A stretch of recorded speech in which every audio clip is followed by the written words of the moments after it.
Tayo ng frame mga kaibigan para sa battery, kasi dito natin ilalagay yung sa tricycle na sa puwit, para doon sa kabila ang sarapan maglalagay tayo ng speaker.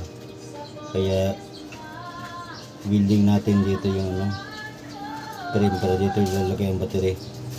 Ayan, subukan natin marunong ba tayo mag-building.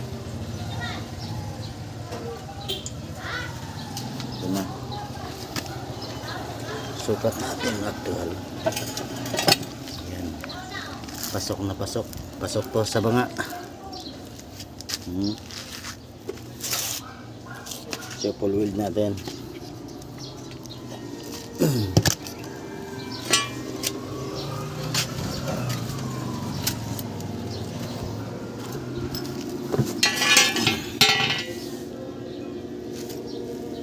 Building machine natin, kahit konti lang nagagamit na rin kahit papano.